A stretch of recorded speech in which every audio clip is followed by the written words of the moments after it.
185.000 soldados no pudieron derrotar a este ángel. Una de las historias más impactantes de la Biblia muestra la intervención directa de Dios en la vida de su pueblo. El relato de Ezequías y sus numerosos enemigos es uno de los ejemplos más poderosos de esto. Ezequías era muy diferente de su terrible padre, Acaz. Durante su reinado de 8 años, tuvo el raro honor de hacer lo que era justo a los ojos del Señor, tal como lo había hecho su antepasado David.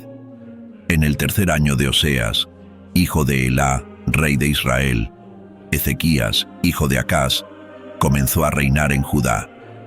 Ezequías tenía 25 años cuando asumió el trono y reinó durante 29 años en Jerusalén. Su madre se llamaba Abi, hija de Zacarías. Él hizo lo que era recto ante el Señor, siguiendo los pasos de su padre David, conforme a todo lo que éste había hecho. Segundo de Reyes 18, versículos 1 al 3. Ezequías fue uno de los pocos reyes que derribó los lugares de adoración idolátrica.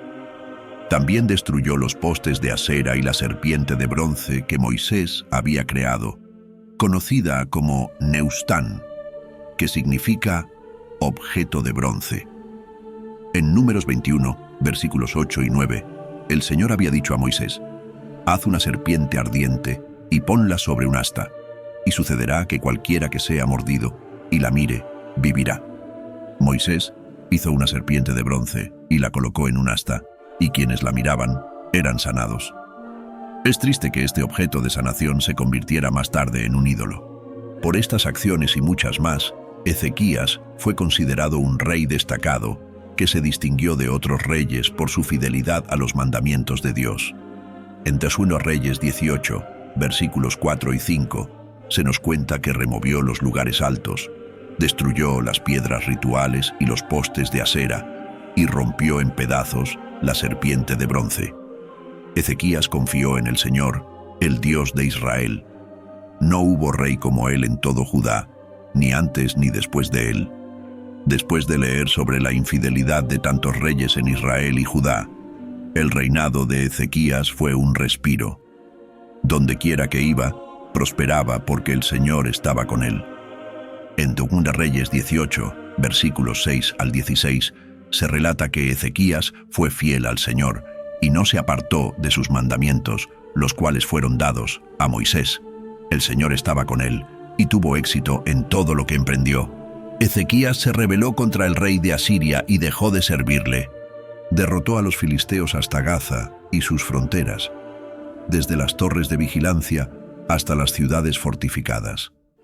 En el cuarto año de Ezequías, que era el séptimo año de Oseas, hijo de Elá, rey de Israel, el rey asirio Salmanasar sitió Samaria y la tomó después de 3 años. Esto ocurrió en el sexto año de Ezequías y el noveno de Oseas, rey de Israel. El rey de Asiria deportó a los israelitas a Asiria por haber roto el pacto con el Señor y no haber seguido sus mandamientos, tal como Moisés, siervo del Señor, les había ordenado.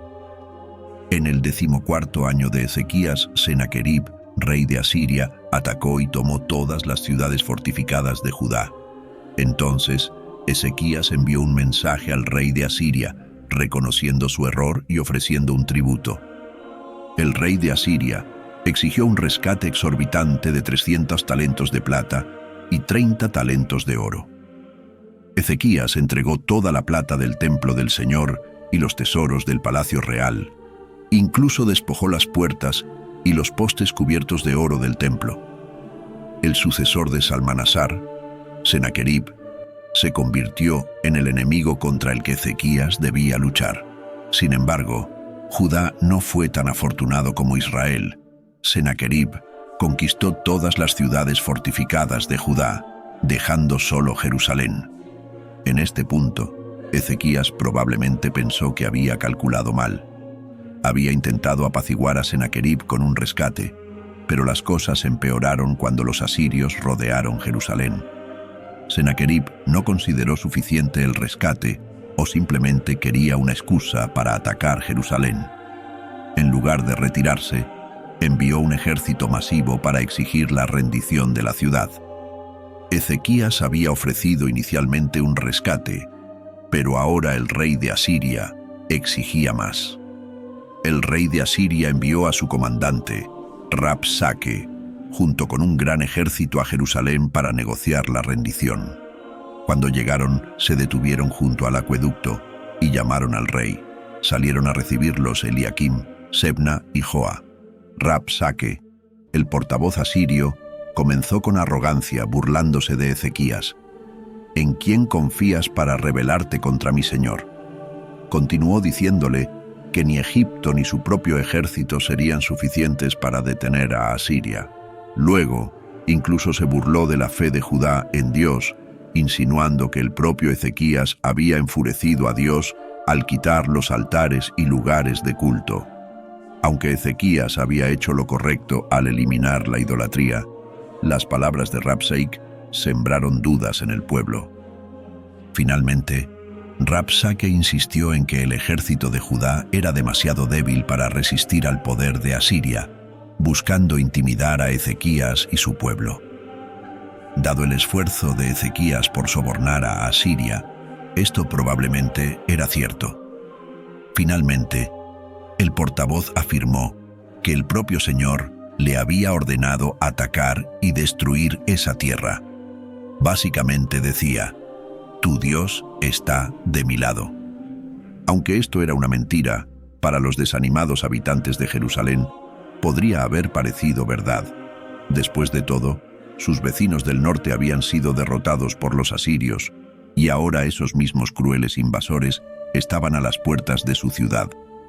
Entonces, Eliakim, hijo de Hilcías, junto con Sebna y Joa, le dijeron a Rabsaque: «Por favor, habla con tus siervos en arameo, porque lo entendemos.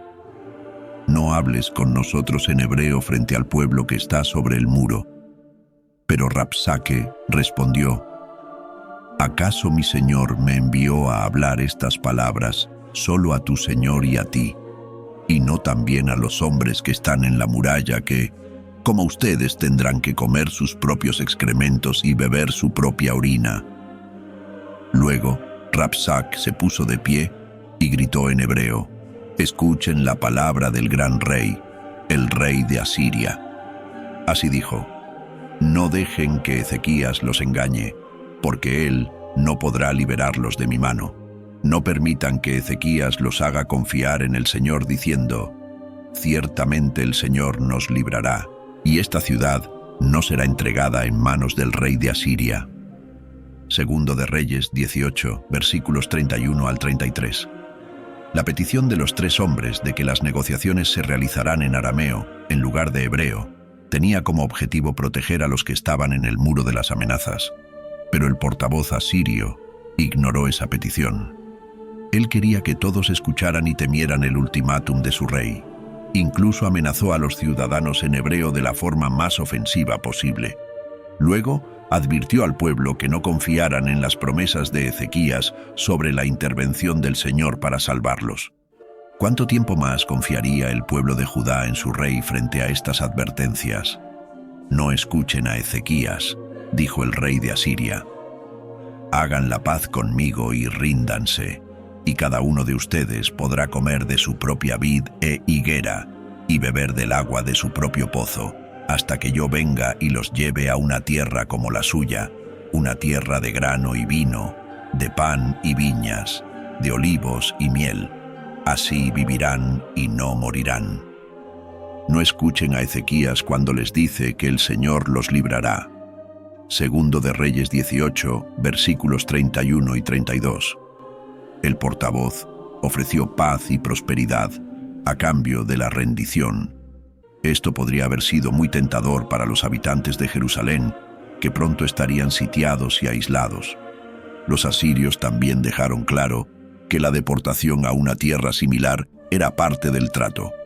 Prometieron una tierra de grano, vino, olivos y miel. Del mismo modo, Satanás tienta a los creyentes con promesas atractivas, pero el pecado nunca cumple lo que promete. ¿Acaso alguno de los dioses de las naciones ha librado su tierra de la mano del rey de Asiria? ¿Dónde están los dioses de Hamat y Arpad?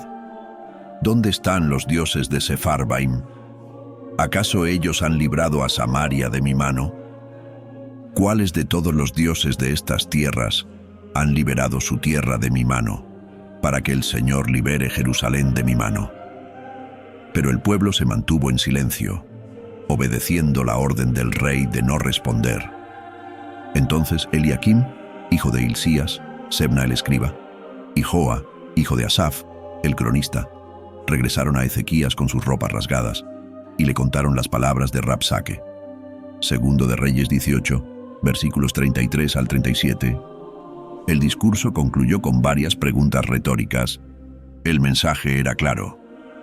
Los dioses de las otras naciones no habían protegido a sus pueblos del rey de Asiria, y el Señor tampoco salvaría a Jerusalén.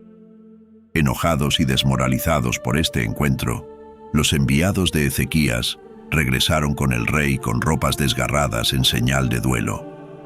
Cuando Ezequías escuchó lo que había sucedido, también rasgó sus vestiduras, se vistió de cilicio y se dirigió al templo del Señor. Luego envió a Eliakim, el encargado del palacio, junto con Sebna, el escriba y los sacerdotes principales, todos vestidos con cilicio, para consultar al profeta Isaías, hijo de Amós. Dijeron: así habla Ezequías. Este es un día de angustia, reprensión y vergüenza. Los niños están a punto de nacer, pero no hay fuerzas para darles a luz.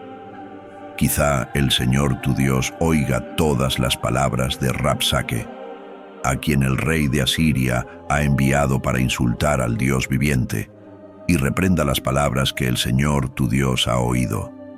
Por tanto, levanta una oración por el remanente que aún queda. Segundo de Reyes 19, versículos 1 al 4. Al escuchar el informe, el rey Ezequías hizo lo mismo que sus hombres. Rasgó sus ropas y se afligió. Debió preguntarse cómo había sucedido todo esto. Después de todo, había sido fiel a Dios, había renovado el culto en Judá, había seguido las instrucciones divinas y prosperado bajo la providencia del Señor. Pero Dios permanecía en silencio en ese momento. La historia es un recordatorio claro de que la fidelidad a Dios no te exime de enfrentar dificultades, sino que te prepara mejor para superarlas. Cuando vives tu vida desde una perspectiva espiritual, estás mejor preparado para enfrentar el sufrimiento y los desafíos.